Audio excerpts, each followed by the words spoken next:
আসসালামু আলাইকুম। নাজনীন আহমেদ স্বাগত জানাচ্ছি এনটিভি সন্ধ্যার খবরে। ক্রাউন সিমেন্ট শিরোনাম দেখছিলেন, এবারে পুরো খবর। লং মার্চ টু যমুনায় পুলিশের হামলার বিচার সহ 4 দফা দাবি পূরণ না হওয়া পর্যন্ত শাটডাউন কর্মসূচি ঘোষণা করেছে জগন্নাথ বিশ্ববিদ্যালয়ের শিক্ষার্থী। দিনব্যাপী আন্দোলন অব্যাহত রাখার পর দুপুরে এই কর্মসূচির ঘোষণা দিয়েছে জগন্নাথের শিক্ষার্থীরা। সকাল থেকে শাহবাগ থেকে কাকরাইল মোড়ে অবস্থান নিয়ে বিক্ষোভ করছেন তারা। দাবি আদায় না হওয়া পর্যন্ত কর্মসূচি চালিয়ে যাবেন তারা। সড়ক অবরোধ করে আন্দোলন চলমান থাকায় বন্ধ রয়েছে ওই এলাকার যান চলাচল। আপেল শাহরিয়ারকে সাথে নিয়ে তামজিদ সুমনের রিপোর্ট। দ্বিতীয় দিনের মতো সড়কে অনড় অবস্থান জগন্নাথ বিশ্ববিদ্যালয়ের শিক্ষার্থীদের। 70% আবাসন ভাতা, বাজেট বৃদ্ধি এবং সব প্রকল্পে অগ্রাধিকার দেওয়ার দাবি নিয়ে আন্দোলন করছেন তারা। সাথে যুক্ত হয়েছে গতকাল আন্দোলনে পুলিশের হামলার বিচারের দাবির বিষয়টিও।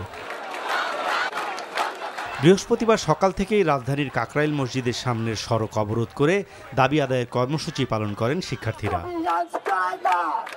আমাদের জগন্নাথের দাবিকে আজকে 20 বছর যাবতই তারা আমাদের যে দাবিগুলো ছিল বলতেছে তারা শুনবে, বাট পরবর্তীতে কোনো ব্যবস্থা নিচ্ছে না। এটা বছর পর বছর চলতেছে। রাজপথ থেকে ইনশাল্লাহ আমরা আমাদের দাবি আদায় করতে পারবো। আমরা যেহেতু জুলাই আন্দোলনে আমরা রাজপথে থেকে আমাদের দাবিগুলো আদায় করেছি, অবশ্যই আমরা আমাদের দাবি আদায় করে আমরা ঘরে ফিরবো। দুপুরের পর থেকে আন্দোলনে নতুন মাত্রা যোগ করে জগন্নাথের আন্দোলনরত শিক্ষার্থীরা বলছেন দাবি আদায় না হওয়া পর্যন্ত শাটডাউন কর্মসূচিতে যাবেন তারা। যতক্ষণ পর্যন্ত না আমাদের দাবি আদায় না হচ্ছে ততক্ষণ পর্যন্ত আমরা এখান থেকে সরছি না, আমরা অনড় থাকছি। এছাড়া আমরা ক্লাস বা আমাদের ক্যাম্পাসে ফিরেও যাব না। শিক্ষার্থীদের সাথে একাত্মতা ঘোষণা করে বিশ্ববিদ্যালয়ের শিক্ষকরাও কঠোর আন্দোলনের হুঁশিয়ারি দিয়েছেন। এটা ক্ষমতা চালাচালির কোনো বিষয় না, চ্যালেঞ্জ তোলার কোনো বিষয় না। আমাদের যৌক্তিক দাবিটা তো আমরা আমাদের সরকারের কাছেই জানাবো। ওনারা যত দ্রুত এটা নিরসন করবে এটা ওনাদের জন্য মঙ্গলজনক। না হয় থার্ড পার্টি এখানে সুযোগ নিতে পারে, তার দায় কিন্তু আমরা নিব না। আমরা আমাদের দাবি আদায়ে অনড় থাকবো। এই আন্দোলন যদি স্প্রেড আউট হয় তো এইটা কতদূর সীমানায় ছড়িয়ে পড়বে এটা আপনিও বলতে পারবেন না, আমিও বলতে পারবো না। সকাল থেকে সড়ক অবরোধ করে জগন্নাথের শিক্ষার্থীদের আন্দোলন চলায় দীর্ঘ যানজটে ভোগান্তিতে পড়েন রাজধানীবাসী। Tamjid Sumon, NTV news, Dhaka. জগন্নাথ বিশ্ববিদ্যালয়ের শিক্ষার্থীদের আন্দোলনের সবশেষ খবর জানতে যাচ্ছি কাকরাইলে। সেখানে আছেন সহকর্মী নূর হোসেন। নূর, প্রধান উপদেষ্টার সাথে আন্দোলনকারীদের সাক্ষাতের কথা শোনা গিয়েছিল, সেটা কি হয়েছে?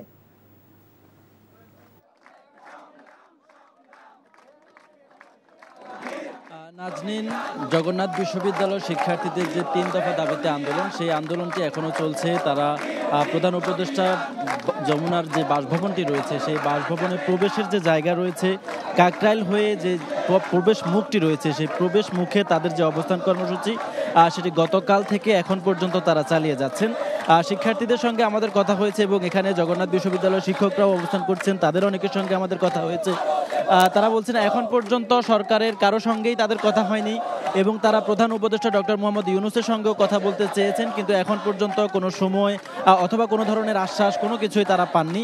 তারা স্পষ্ট করে বলছেন যতক্ষণ পর্যন্ত না তাদের দাবি আদায় করা হবে, যতক্ষণ না তাদের দাবি মেনে না নেওয়া হবে, ততক্ষণ পর্যন্ত তারা এই যে তাদের আন্দোলন, এই যে তাদের অবস্থান কর্মসূচি, সেই অবস্থান কর্মসূচি চালিয়ে যাবেন, এখান থেকে তারা সরে যাবেন না।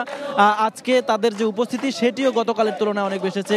শিক্ষার্থীরা গাড়ি নিয়ে এই জায়গাটিতে এসে অবস্থান করছেন এবং তারা তাদের এই অবস্থান কর্মসূচিটি চালিয়ে যাবেন। তাদের যে 3 দফা দাবি, সেই 3 দফা দাবি হচ্ছে জগন্নাথ বিশ্ববিদ্যালয় শিক্ষার্থীদের জন্য হল নির্মাণ করা না পর্যন্ত 70% শিক্ষার্থীকে আবাসন ভাতা দিতে হবে এবং তাদের যে দ্বিতীয় ক্যাম্পাস নির্মাণের কথা রয়েছে সেই দ্বিতীয় ক্যাম্পাস নির্মাণের যে অর্থ বাজেট সেটি আগামী 1 মেকে যাতে পাশ করা হয় এবং অগ্রাধিকার প্রকল্প হিসেবে সবার আগেই অগ্রাধিকার ভিত্তিতে সেই প্রকল্পটি যাতে বাস্তবায়ন করা হয়, এই দাবিগুলো তারা জানাচ্ছেন এবং তারা বলছেন যে সরকারের পক্ষ থেকে সুস্পষ্ট ঘোষণা ছাড়া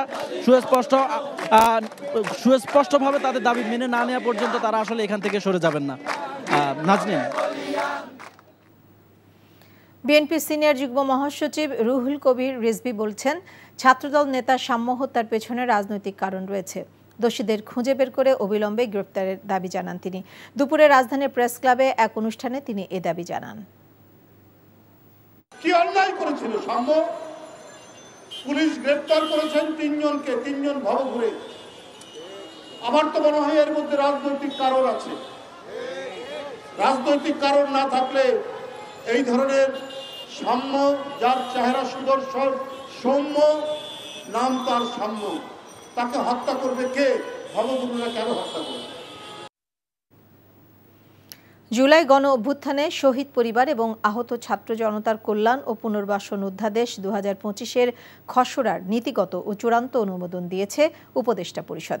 আজ প্রধান উপদেষ্টার তেজগাঁও কার্যালয়ে অনুষ্ঠিত উপদেষ্টা পরিষদের নিয়মিত বৈঠকে এই অনুমোদন দেয়া হয়। অন্তর্বর্তীকালীন সরকারের প্রধান উপদেষ্টা অধ্যাপক মোহাম্মদ ইউনুস এই বৈঠকে সভাপতিত্ব করেন। এই অধ্যাদেশে গৃহায়ন ও গণপূর্ত মন্ত্রণালয়, বিদ্যুৎ, জ্বালানি ও খনিজ সম্পদ মন্ত্রণালয়, এলজিআরডি মন্ত্রণালয়, স্বাস্থ্য ও পরিবার কল্যাণ মন্ত্রণালয় এবং মৎস্য ও প্রাণী সম্পদ মন্ত্রণালয়ের উপদেষ্টাবৃন্দের সমন্বয়ে একটি কমিটি গঠন করা হয়েছে। এছাড়া জাতীয় মুক্তিযোদ্ধা কাউন্সিল অধ্যাদেশ 2025-এর খসড়ারও নীতিগত ও চূড়ান্ত অনুমোদন দেওয়া হয় এই বৈঠকে। পাশাপাশি জাতীয় ঋণ ব্যাংক ব্যবস্থাপনা নীতিমালা 2024 বিষয়ে একটি প্রতিবেদন বৈঠকে উপস্থাপিত হয়। এ বিষয়েও উপদেষ্টাগণ আলোচনা করেন। অবশেষে খুলতে যাচ্ছে বহুল প্রতীক্ষিত মালয়েশিয়া শ্রমবাজার। আগামী 6 বছর 12 লাখ কর্মী যাবে বাংলাদেশ থেকে, আর আগামী 1 বছরে 20,000-এর অধিক কর্মী বিনা খরচে দেশটিতে যাওয়ার সুযোগ পাবে। বৃহস্পতিবার মালয়েশিয়ার প্রশাসনিক কেন্দ্র পুত্রজায়ায় দেশটির স্বরাষ্ট্র ও মানব সম্পদ বিষয়ক মন্ত্রীর সঙ্গে যৌথ সভা শেষে এসব বিষয় নিশ্চিত করেন প্রবাসী কল্যাণ ও বৈদেশিক কর্মসংস্থান মন্ত্রণালয়ের উপদেষ্টা ডক্টর আসিফ নজরুল।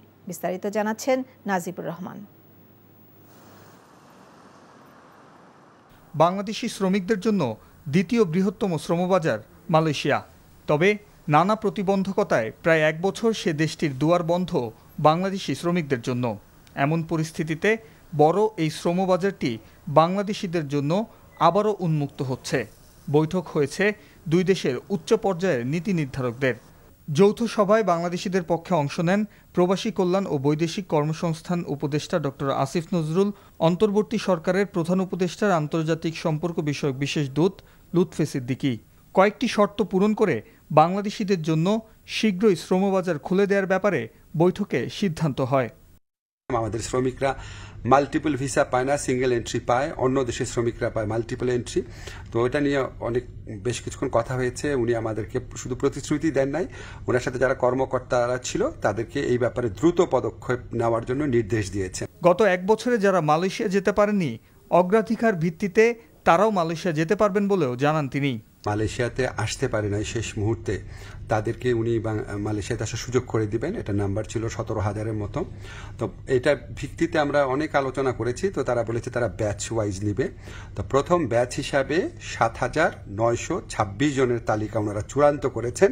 এর আগে 2022 সালের আগস্ট থেকে 2024 সালের মে মাস পর্যন্ত প্রায় 4,76,000 বাংলাদেশি শ্রমিক ডিজিটাল পদ্ধতিতে সম্পূর্ণ অভিবাসন নীতিমালা মেনে মালয়েশিয়া প্রবেশ করেছে। Najibur Rahman, NTV news. BDR বিদ্রোহের ঘটনায় বিস্ফোরক দ্রব্য নিয়ন্ত্রণ আইনে করা মামলায় কাশিমপুর কেন্দ্রীয় কারাগার থেকে জামিনে মুক্তি পেলেন 27 জওয়ান।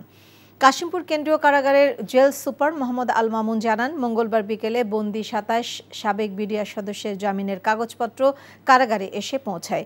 পরে কাগজপত্র যাচাই বাছাই করে আজ তাদের জামিনে মুক্তি দেওয়া হয়। এ সময় কারা ফটকে তাদের আত্মীয় স্বজনরা উপস্থিত ছিলেন। আসামি পক্ষের আইনজীবীরা জানান, সোমবার কেরানীগঞ্জে কেন্দ্রীয় কারাগারে স্থাপিত বিশেষ আদালতের বিচারক বিডিআর বিদ্রোহের ঘটনায় বিস্ফোরক দ্রব্য নিয়ন্ত্রণ আইনে করা মামলায় 40 জনের জামিন মঞ্জুর করেন। এর মধ্যে আজ জামিনে মুক্ত হলেন 27 জন। এ নিয়ে বিডিআর বিদ্রোহের ঘটনায় কারাগারে আটক মোট 218 জন জামিন পেলেন। তদবির বাণিজ্য সহ দুর্নীতির নানান অভিযোগে এলজিআরডি উপদেষ্টা আসিফ মাহমুদ সজীব ভুঁইয়ার সাবেক এপিএস মোয়াজ্জেম হোসেনকে আগামী 22 মে তলব করেছে দুদক। বিকেলে দুদক কার্যালয়ে সংস্থাটির মহাপরিচালক আক্তার হোসেন এই তথ্য জানান। এ সময় তিনি আরও জানান, একই অভিযোগে স্বাস্থ্য উপদেষ্টা নূরজাহান বেগমের সাবেক পিও তুহিন ফারাবিকে 20 মে এবং এনসিপির সাবেক নেতা গাজী সালাউদ্দিনকে 21 মে তলব করেছে দুদক।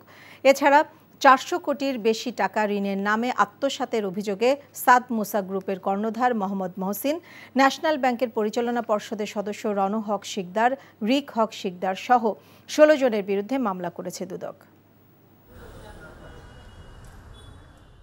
তুহিন ফারাবি, ব্যক্তিগত কর্মকর্তা, উপদেষ্টার দপ্তর, স্বাস্থ্য ও পরিবার কল্যাণ মন্ত্রণালয়, মোহাম্মদ মোয়াজ্জেম হোসেন, এপিএস, উপদেষ্টার দপ্তর, স্থানীয় সরকার মন্ত্রণালয়, বাংলাদেশ সচিবালয়, গাজী সালাউদ্দিন তানভীর, যুগ্ম সদস্য সচিব, জাতীয় নাগরিক পার্টি কর্তৃক ক্ষমতার অপব্যবহার, তদবির বাণিজ্য, চাঁদাবাজি, টেন্ডার বাণিজ্য সহ নানাবিধ দুর্নীতি এবং অনিয়মের মাধ্যমে অবৈধ সম্পদ অর্জনের অভিযোগের বিষয়েও অনুসন্ধান কার্যক্রম চলমান রয়েছে।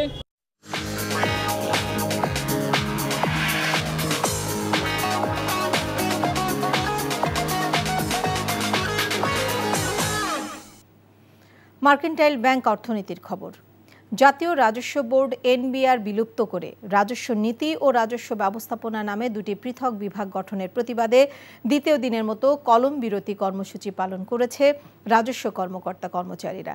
সারা দেশে কাস্টমস, ভ্যাট ও ট্যাক্স বিভাগের বিভিন্ন দপ্তরে এবং জাতীয় রাজস্ব বোর্ডের প্রধান কার্যালয়ে সকাল 10টা থেকে দুপুর 2টা পর্যন্ত চলে এই কর্মসূচি। তবে আন্তর্জাতিক যাত্রী সেবা, আমদানি রপ্তানি এবং বাজেট প্রণয়নের কার্যক্রম কর্মসূচির বাইরে ছিল। দ্বিতীয় দিনের কর্মসূচি শেষে জাতীয় রাজস্ব বোর্ড কার্যালয়ে সংবাদ সম্মেলন করে আন্দোলনরত কর্মকর্তারা জানান, তারা রাজস্ব বোর্ডের সংস্কারের বিপক্ষে নয়, তবে সংস্কার হতে হবে কর্মকর্তা কর্মচারীদের দক্ষতা ও অভিজ্ঞতার সর্বোচ্চ মূল্যায়নের মাধ্যমে। এ সময় রাজস্ব বোর্ড ভেঙে দেওয়ার অধ্যাদেশের বাতিল চান তারা।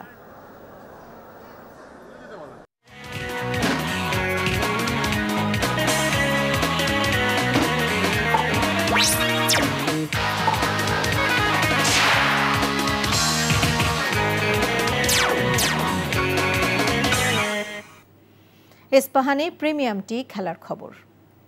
গোড়ালির চোট কাটিয়ে শ্রীলঙ্কা সফরে দলে ফিরতে আশাবাদী বাংলাদেশি পেসার তাসকিন আহমেদ। জুনের প্রথম সপ্তাহেই পুরোপুরি সুস্থ হয়ে উঠবেন বলে প্রত্যাশা তার। মিরপুরে অনুশীলন শেষে এসব কথা জানান তাসকিন। পার্টিকুলার ডেট বলাটা ডিফিকাল্ট কোনো ইনজুরি হইলে, কারণ যখন রিহ্যাবিলিটেশন যায় সামটাইমস সোরনেস উপরে যায়, নিচে যায়, বা তো এই প্রোগ্রাম ওয়াইজ যখন যাব, যদি সব স্মুথলি যায় তাহলে জুন থেকে শ্রীলঙ্কা সিরিজ থেকে খেলতে আশাবাদী। যদি এর মাঝখানে আল্লাহ না করুক কোনো প্রবলেম হয়, তখন হয়তো আমাদের ম্যানেজমেন্ট থেকে তারা আবার ডিসিশন নেবে, আমরা একসাথে মিটিং করে কি করা যায়। বাট আশা করছি প্রবলেম হবে না, যেহেতু ওইখান থেকে ভালো সুখবর দিয়েছিল যে সার্জারি ছাড়াও রিহ্যাবিলিটেশনে সুস্থ হয়ে যাওয়া সম্ভব। এই ছিল সন্ধ্যার খবরে। এই খবরের ভিডিও সহ আপডেট জানতে ভিজিট করুন এনটিভি অনলাইন www.ntvbd.com। এছাড়াও এনটিভি জনপ্রিয় সব অনুষ্ঠান ও খবরের আপডেট জানতে ভিজিট করুন আমাদের ইউটিউব ও ভেরিফাইড ফেসবুক পেজ। রাত 10:30টায় রাতের খবর দেখার আমন্ত্রণ রইল। সবাইকে ধন্যবাদ।